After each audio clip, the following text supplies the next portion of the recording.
Hello दोस्तों, नमस्कार। मैं ओम प्रकाश वर्मा आपके अपने रेलवे कॉलोनी यूट्यूब चैनल पर हार्दिक अभिनंदन करता हूं। तो दोस्तों, आज की इस नई वीडियो में हम बात करने वाले हैं एड पे कमीशन के बारे में। दोस्तों, एड पे कमीशन को प्रधानमंत्री मोदी ने गठन की मंजूरी दे दी है। दोस्तों, हम देखेंगे एड पे कमीशन में फिटमेंट फैक्टर क्या रहने वाला है और एड पे कमीशन 1 जनवरी 2026 से लागू होगा कि नहीं होगा, और आपको 18 महीने का एरियर भी मिलेगा। तो दोस्तों, 18 महीने का एरियर मिलेगा, ये मैं क्यों कह रहा हूँ, ये पूरी जानकारी हम आगे इस वीडियो में देखने वाले हैं। एड पे कमीशन के बारे में लेटेस्ट अपडेट केंद्रीय कैबिनेट के द्वारा क्या दी गई है, पूरी जानकारी में आगे इस वीडियो में देखने वाले हैं। वीडियो को दोस्तों ज्यादा से ज्यादा शेयर करें, ज्यादा से ज्यादा लाइक करें, और चैनल पे आप नए हो तो चैनल को सब्सक्राइब कर लें, क्योंकि ऐसे अपडेट आपको इस चैनल पे देखने को मिलती रहेंगी। तो दोस्तों, हम देखते हैं आज जो केंद्रीय कैबिनेट के द्वारा जो टर्म्स ऑफ रेफरेंस दिया गया है वो क्या दिया गया है, पूरी जानकारी हम इसमें देखने वाले हैं। तो दोस्तों, यह है केंद्रीय कैबिनेट का जो टर्म्स ऑफ जो रेफरेंस है, टर्म्स ऑफ रेफरेंस को दो दोस्तों हिंदी में बोलते हैं विचारार्थ विषय, यानी विचारार्थ विषय वे होते हैं जो केंद्रीय 8वें केंद्रीय वेतन आयोग में जो विषय होंगे विचार करने लायक, उनको यहाँ इसमें शामिल किया गया है। तो दोस्तों, इसमें क्या बताया गया है पूरी देखते हैं हम इस वीडियो में। केंद्रीय मंत्रिमंडल ने 8वें केंद्रीय वेतन आयोग के विचारार्थ विषयों को स्वीकृति दी है। दोस्तों, आप देख पा रहे हो 28 अक्टूबर 2025 की ये न्यूज और पीआईबी की न्यूज है। दोस्तों, इसमें बताया गया है प्रधानमंत्री श्री नरेंद्र मोदी की अध्यक्षता में केंद्रीय मंत्रिमंडल ने आज 8वें केंद्रीय वेतन आयोग के विचारार्थ विषयों को स्वीकृति दे दी है।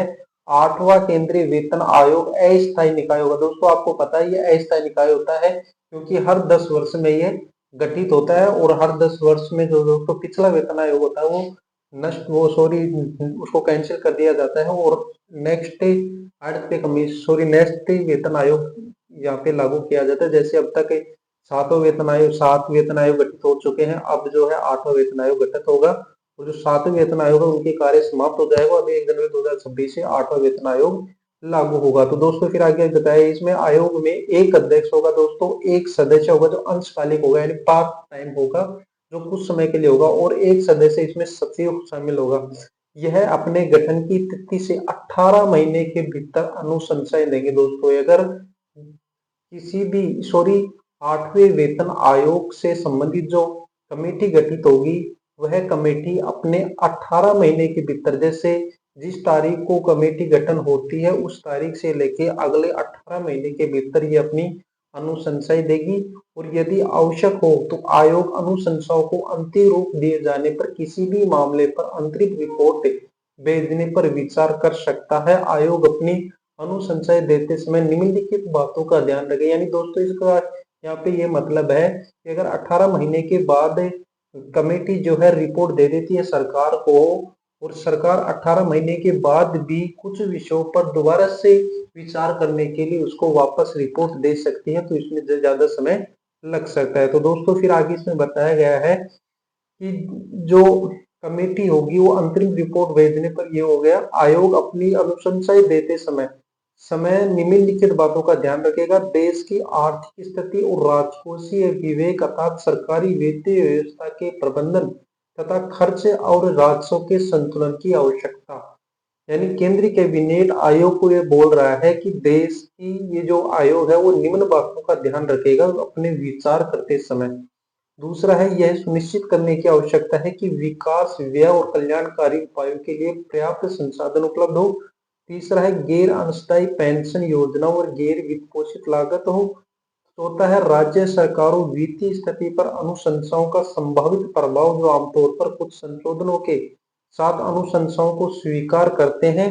और पांचवा है, केंद्रीय सार्वजनिक क्षेत्र उपक्रमों और निजी क्षेत्र के कर्मचारियों के लिए उपलब्ध प्रचलित प्रश्रमिक संरचना लाभ और कार्य स्थितियां, यानी इन 5 पॉइंटों पे आयोग को ध्यान में रखते हुए 8वें वेतन आयोग की जो रिपोर्ट है वो तैयार करनी होगी। तो दोस्तों, फिर आगे इसमें बताया गया है वेतन आयोग के बारे में पृष्ठभूमि बताई गई है कि केंद्रीय वेतन आयोग का गठन समय समय पर केंद्र सरकार के कर्मचारियों के पारिश्रमिक ढांचे, सेवानिवृत्ति लाभों और अन्य सेवा शर्तों से संबंधित विभिन्न मुद्दों पर विचार करने और उनमें आवश्यक बदलाव के संबंध में अनुशंसाएं देने के लिए किया जाता है। आमतौर पर वेतन आयोग की अनुशंसाएं प्रत्येक 10 वर्ष के अंतराल पर लागू की जाती हैं। इस प्रवृत्ति के अनुसार 8वें केंद्रीय वेतन आयोग की सिफारिशों को सामान्यतः 1 जनवरी 2026 से लागू करने का अपेक्षित है। दोस्तों 1 जनवरी 2026 से लागू करने की संभावना है। तो दोस्तों मैं आपको बताया कि आपका 18 महीने का एरियर मिलेगा आपको। थंबनेल में मैं बताया तो आप थंबनेल में देख ही रहे होंगे कि उसमें मैंने लिखा है 18 महीने का एरियर मिलेगा। तो 18 महीने के एरियर इसलिए मैंने बताया है कि 1 जनवरी 2026 से अगर ये लागू हो जाता है, अक्टूबर का महीना चल रहा है, अक्टूबर का खत्म ही हो गया, आज 28 अक्टूबर हो गया है और 3 दिन बाकी है अक्टूबर के। नवंबर और दिसंबर 2 महीने बच रहे हैं 2025 के। तो 2 नवंबर और दिसंबर 2 महीने तो इनके अध्यक्ष और सदस्य नियुक्त करने में ही कंप्लीट हो जाएंगे।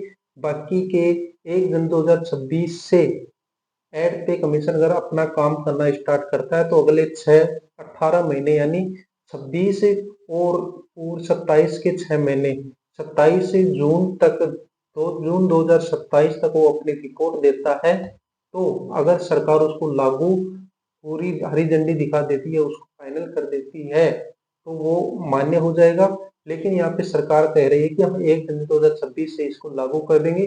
तो अगर आपका 1 जनवरी 2026 से लागू हो जाता है और 18 महीने बाद वो उसकी सिफारिशें लागू होती हैं, तो आपका जो 18 महीने का जो बकाया है वो एरियर यहाँ पे मिलेगा अगर 1 जनवरी 2026 से एड पे कमीशन लागू हो जाता है। तो दोस्तों फिर आगे बताया है सरकार ने जनवरी 2025 में 8वें केंद्रीय वेतन आयोग के गठन की घोषणा की थी ताकि केंद्र सरकार के कर्मचारियों के वेतन और अन्य लाभों में बदलाव की जांच और उससे संबंधित अनुशंसा की जा सके। तो दोस्तों आपको पता है केंद्र सरकार ने, प्रधानमंत्री मोदी जी ने दिल्ली विधानसभा चुनाव के समय जनवरी 2025 में इसकी गठन की घोषणा की थी और अब अक्टूबर 2025 में जो है इसको गठन की मंजूरी केंद्रीय कैबिनेट के द्वारा दे दी गई। तो दोस्तों ये थी एड पे कमीशन से संबंधित अच्छी न्यूज और केंद्रीय कर्मचारियों के लिए बड़ी खुशखबरी है। सभी केंद्रीय कर्मचारी बेसब्री से इंतजार कर रहे थे कि कब केंद्रीय कैबिनेट 8वें वेतन आयोग लागू सॉरी गठन होगा। तो दोस्तों ये थी केंद्र 8वें वेतन आयोग से संबंधित की जानकारी। तो ये जानकारी आपको कैसे लगी कमेंट में जरूर बताइए। वीडियो आपको अच्छा लगा हो तो वीडियो को लाइक करें। चैनल पे आप नए हो तो चैनल को सब्सक्राइब जरूर कर लें, क्योंकि आपको इस चैनल पे इस प्रकार के अपडेट समय समय पर मिलती रहती है। और दोस्तों इस चैनल पे आपको रेलवे भर्ती से संबंधित हर प्रकार के अपडेट इस पे मिलती रहती है। तो दोस्तों मिलते हैं नई वीडियो के साथ, तब तक के लिए बाय बाय।